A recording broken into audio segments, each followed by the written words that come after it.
So, I haven't washed my hair in a couple days. I'm just starting a real life vlog, blog, whatever you call it, because I'm just a normal person. Maybe a little weird, which is like a good thing in my opinion. But yeah, just what is going on in my life and what I'm doing in the world. Looks pretty good right there. Like red carpet ready.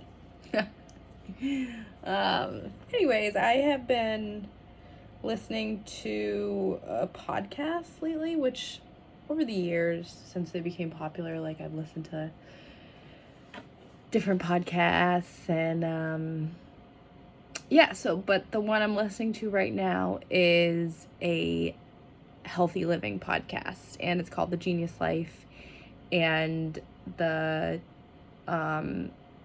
guy's name is Max Lugavere, something like that.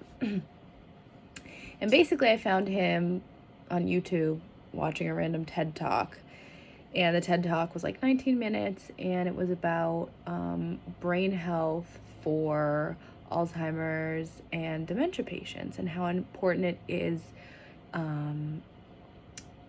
for brain health for current patients, and also like preventative care for potential future patients, because I think there was something like 1 in 2 people by the age of 85 will be diagnosed with Alzheimer's, and there haven't been any resolutions found or medications or anything like that to fix the problem.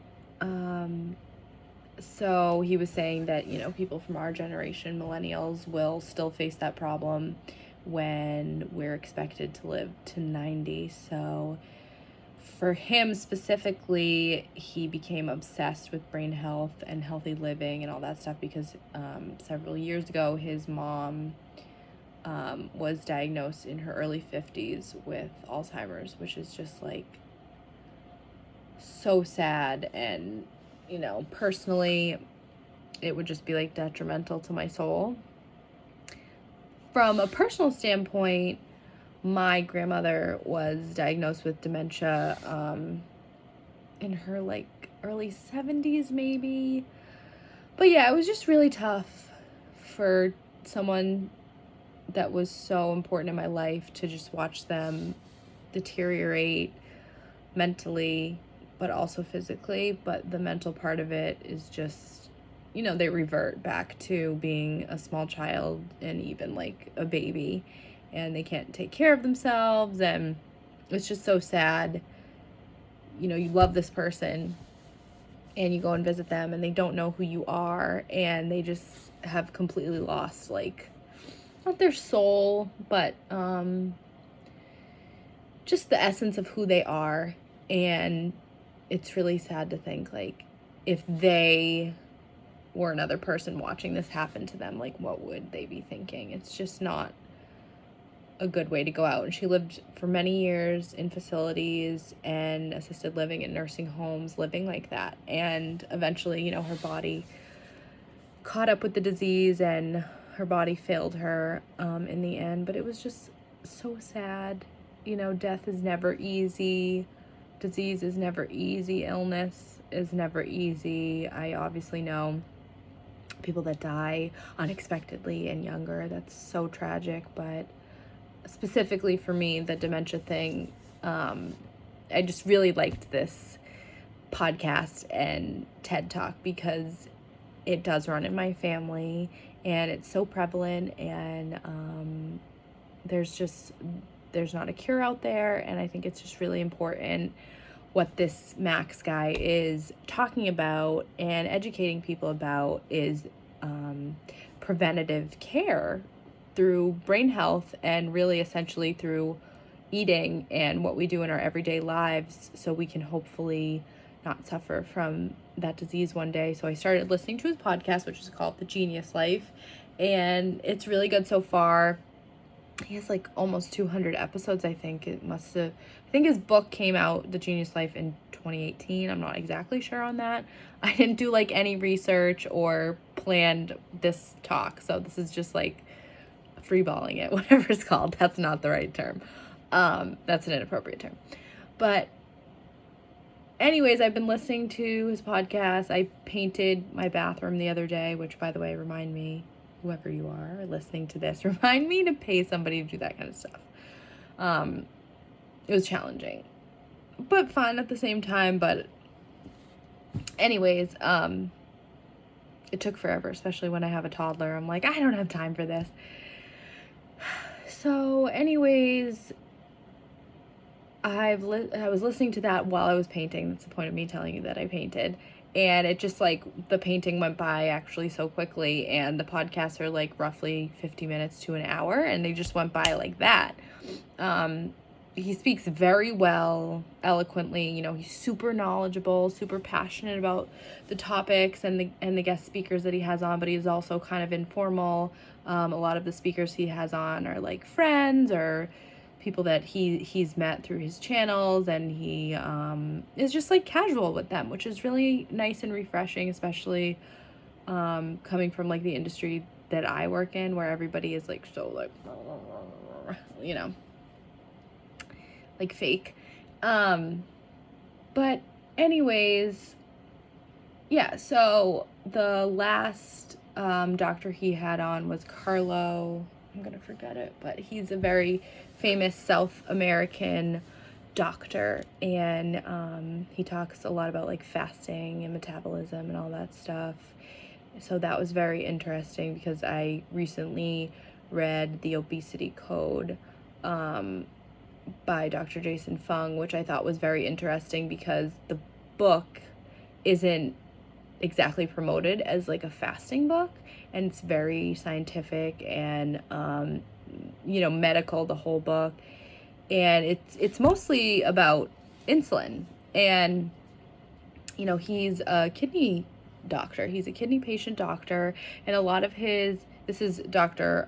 Jason Fung, and a lot of his patients, you know, are diabetic, and that's why they have kidney problems, because everything is like related through like the whole endocrine system. I think that's right. But anyway, so I got into fasting through The Obesity Code inadvertently. I didn't even like know that book was going to be about fasting, but the science of it just makes sense. So I know Max talks about that in some of his podcasts, but then I also listened to another podcast with something BK, I forget, but it's a psychologist, one of his friends, like way back friends. He sounded on the younger side. I still haven't looked him up on Instagram or anything, but he basically is all into self-actualization and all that stuff. And prior to pre-pandemic, or during the beginning stages of the COVID pandemic, he was, you know, having this like existential crisis, and he had previously like been obsessed with like self-actualization and everything, which it sounds like he still is, but the guy who discovered or coined self-actualization, I guess there was like another stage that was past self-actualization that was called transcending or transcendence, like so his new book is about like transcending, I think that's what it's called. But I'm like very interested in that, very into that. But one thing that stood out for me during their TED Talk is he was talking, I'm gonna actually look up the book right now, because I'm like doing this guy an injustice by not that anybody's gonna watch this video, but Transcendence book. It's like BK something. No, Transcendence. Now I feel like I'm making this up. Book by BK. BKR? BKF?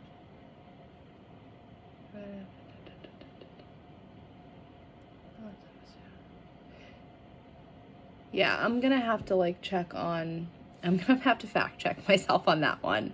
I'm pretty sure that's what it was called, was about transcending. But anyways, something that he talked about during his talk with Max on the Genius Life podcast was how we are who we are.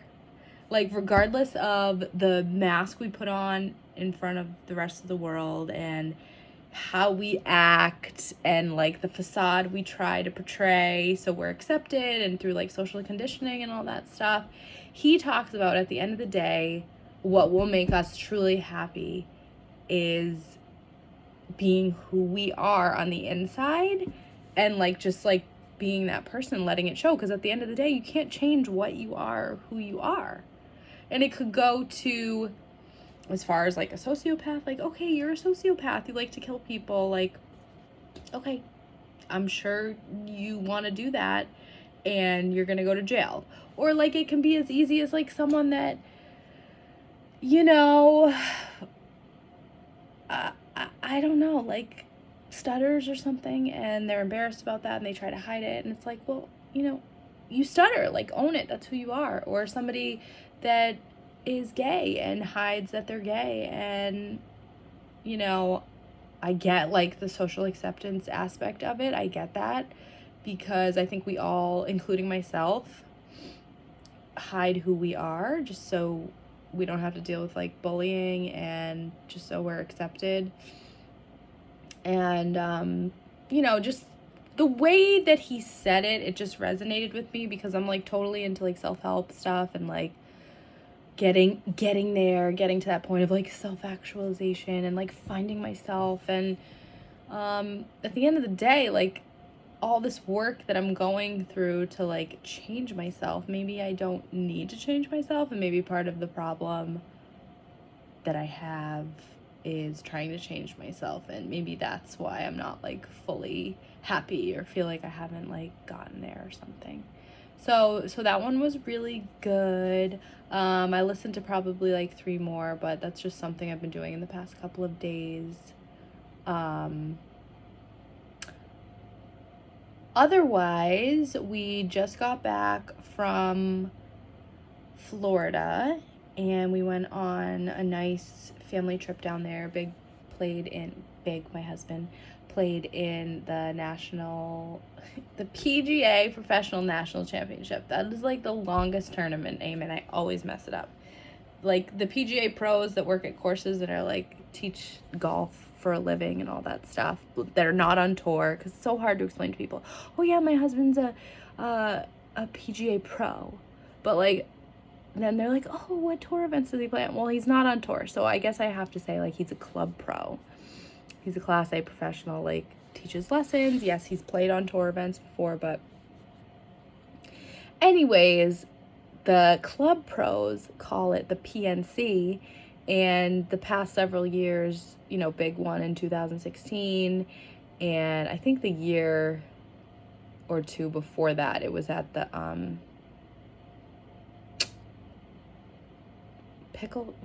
not the Pickle Club. What is that called? It's in Pennsylvania. But anyways, like the first year, he actually qualified to play in this like national pro championship.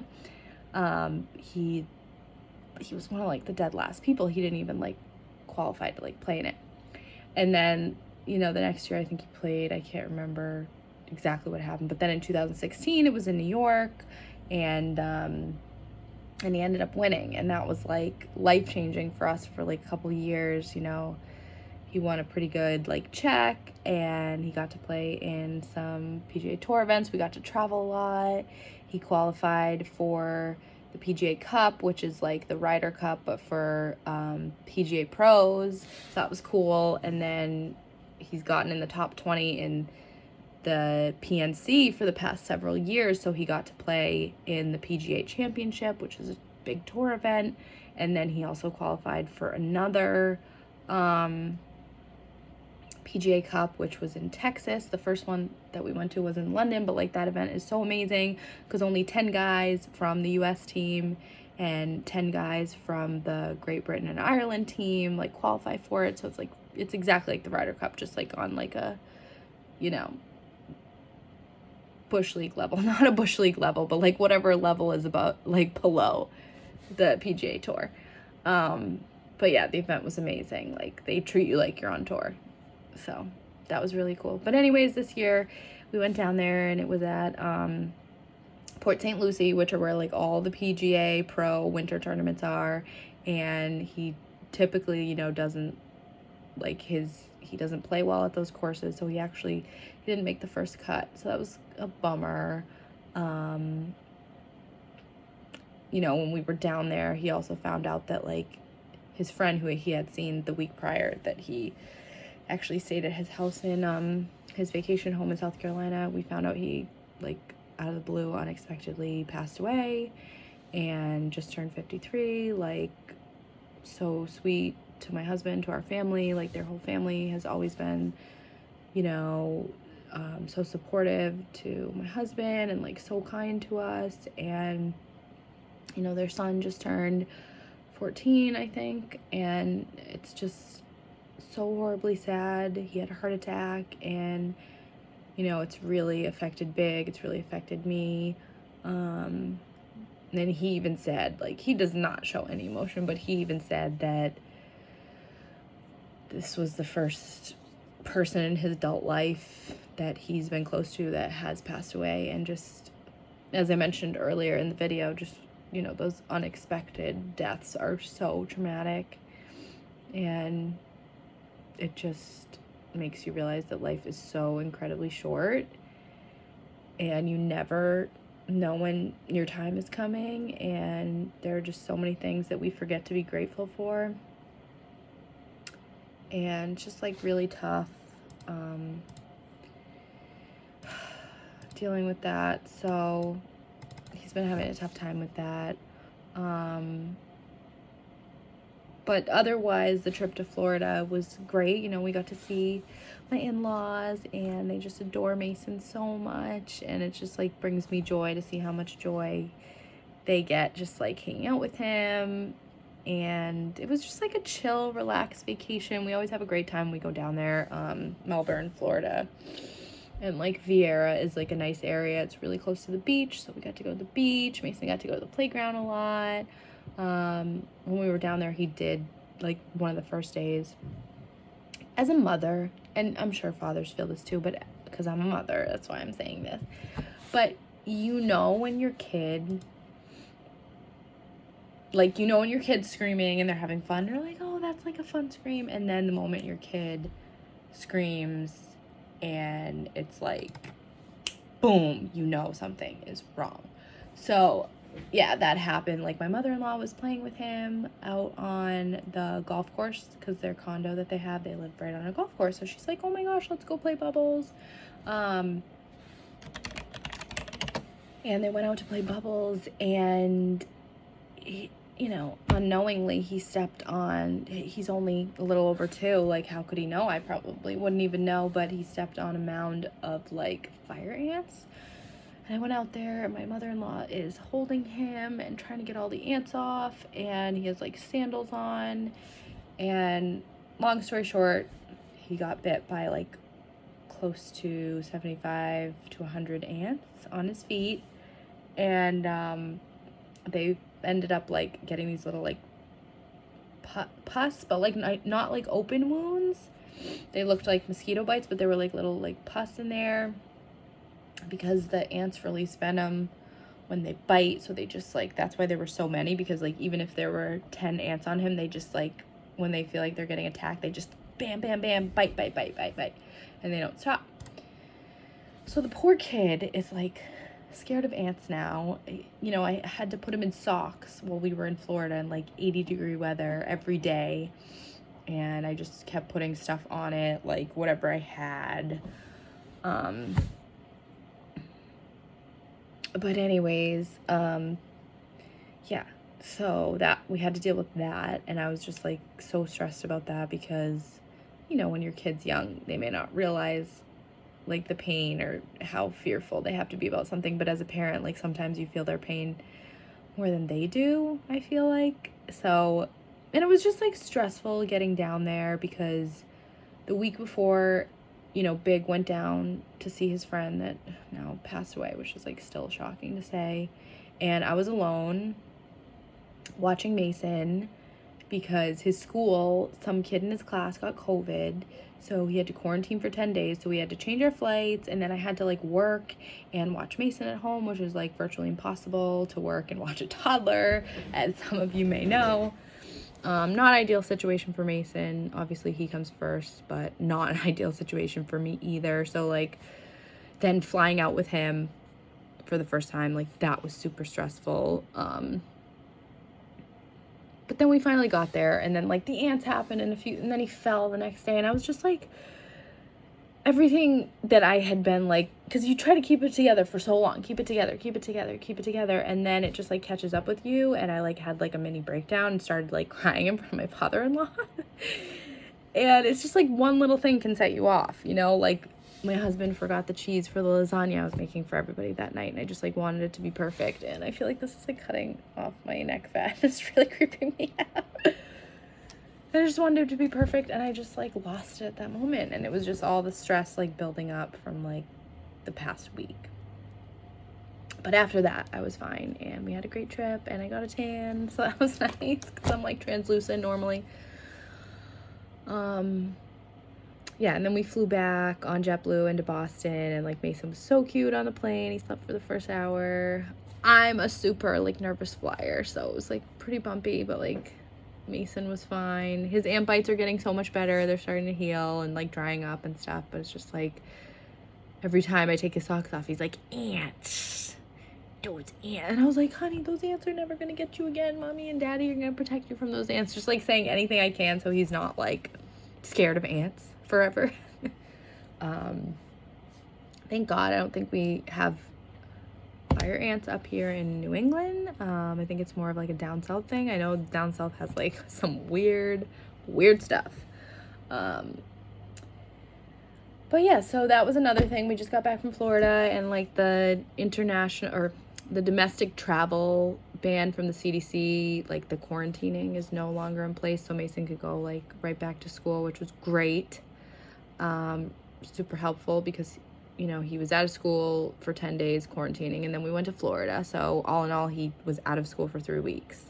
And of course, as you know, if you have kids that go to daycare or school, like you still have to pay for it, so that sucks. But it is what it is. I mean, we love his school so much. So what else have I been doing? So yeah, I painted my bathroom, and my mom calls me yesterday, and she's so like beat around the bush, passive aggressive. She's like, why did you paint your bathroom the same color as it was before? And I was like, well, first of all, it's not the same color, and second of all, I can tell by what you just said that you don't like the color. And I was like, you don't understand what I'm going for here, because I saw this like bathroom that I really, really loved, and I was like, you don't understand what I'm going for here. Like, let me send you my inspiration bathroom. So I sent it to her because I would like plan on like spray painting the wood on like the sink and the mirror and stuff like that, painting it white from like a dark wood, and just the color I chose for the walls, which is like a periwinkle, goes really well with like the white, and it just looks, I think it looks like so good. It is kind of like a bold color, but yeah, I think it looks wicked good. Kind of. I had to, I'm so mad. When I went to Home Depot, the one in my town, I don't know if it's like a smaller Home Depot, but like the kid at the paint station was like, yeah, totally, yeah, like he was a little hippie, which is like totally cool. But come on, like have some pride in knowing your job and doing your job. So he told me to buy a quart, which wasn't enough.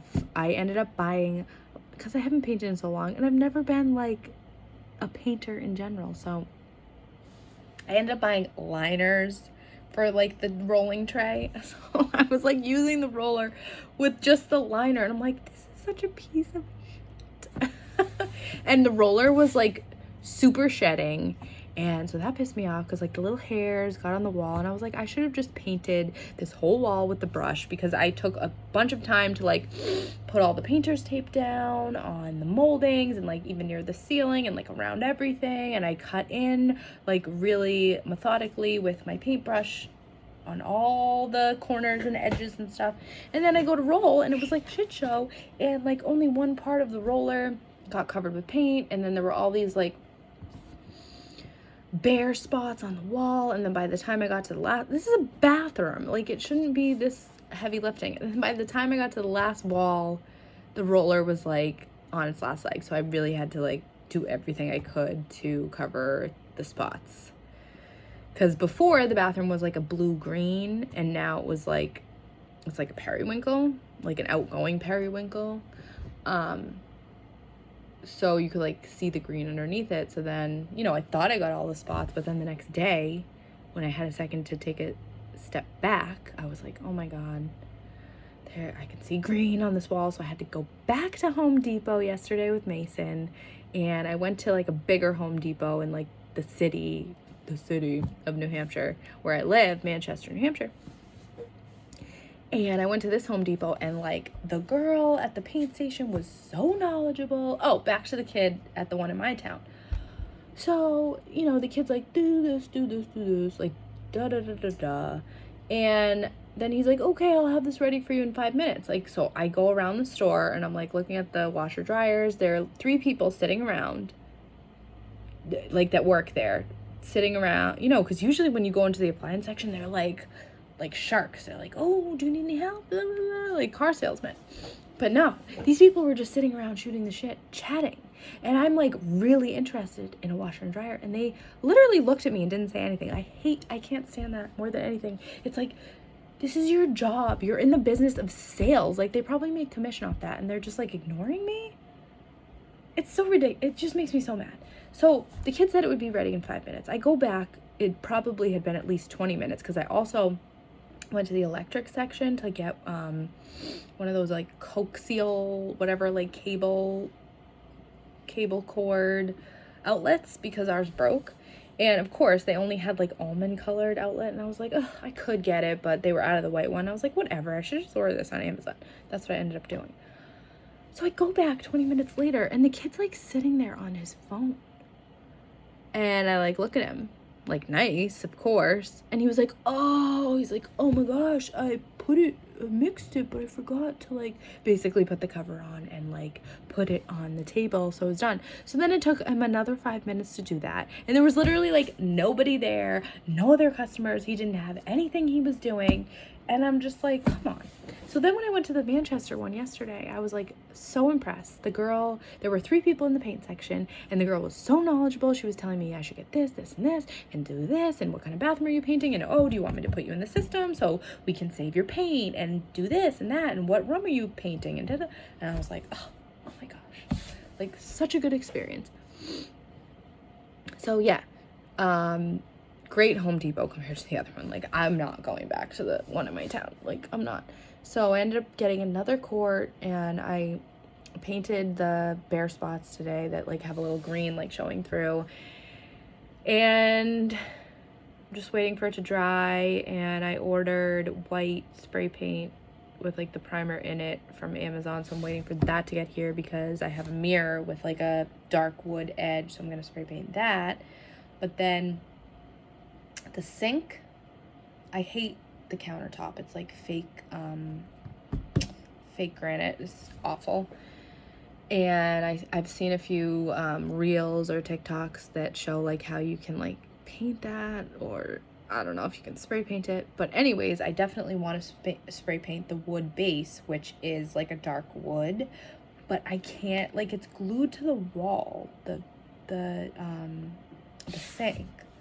So I don't know. My mom said she would help me, and she has like a electric sander, so she seems like into that. So hopefully we can do that. And then also, our house is 2004, so like 17 years old. Is that right? I can't do math, really. So anyways, I don't know the last time they painted the trim, the previous owner, because we've only been here for like 5 years, coming up on 5 years. But when I took off the painter's tape from the moldings or baseboards, whatever they're called, the white paint started chipping off, and it was just like on the wood. So now I have to paint that too. And I got some spots on the ceiling, which is like bugs me to no end because I was like so meticulous about it. And then just whatever. I know the normal person wouldn't really notice, but I do and would. Otherwise, nothing much really going on, just like really tired the past couple of days, and I think it's like, hello? My husband's up there. Just really tired. Hello?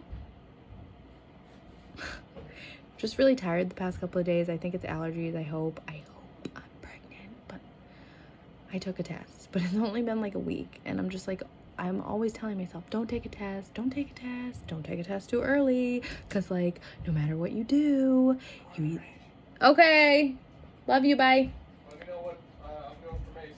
Yeah, I'll pick him up, probably. Okay. All right. So, like, no matter what you do, you're either going to be pregnant or you're not, and a test doesn't change that, so it's just, like, kind of silly that I'm, like, so compelled to, like, take this test. And, of course, it was negative. But again, it's only been like a week and a half. But we've been trying for a little bit now, so I don't know. But, yeah, this is like kind of like just like a diary session that I'm gonna post on YouTube. This is just like a day, a week in the life of Morgan Barbarian. So yeah, wicked tired, don't know what's going on with me. I slept all last night and just like can't wake up.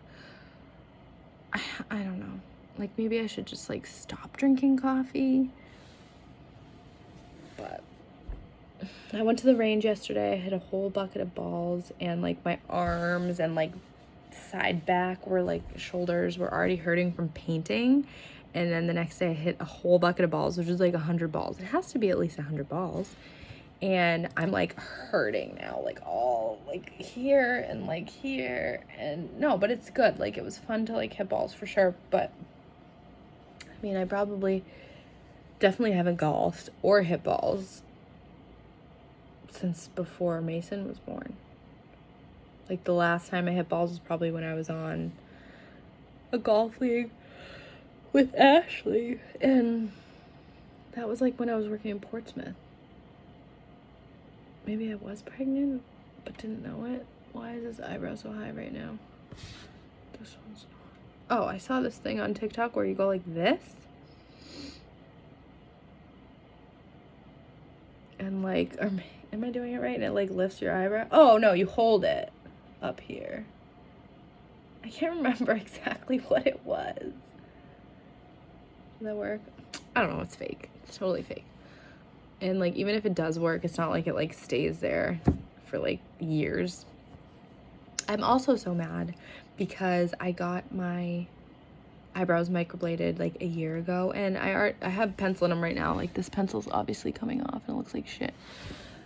But, yeah, I already need to get them redone. It's such a joke. It was, like, $600 plus tip. It's like, like, this is fake. Like, how much can that little ink cost? Like, no, that doesn't cost like $10. So basically the $600 is like what, the needle, I don't know. Like, if you're out there and you're a microblader, like, please correct me if I'm wrong, but like most of the cost is like for their time. $600. That's crazy. But anyways, I probably am gonna get them done again, but from a different person. I feel like I was talking about something else that was, like, good. Yeah, I went to the range. That was cool. Teacher Appreciation Week, and I want to get something for Mason's teachers because they're so sweet, and we love his school so much. Yeah, and today is May 4th, 2021. And I will be posting this on YouTube shortly.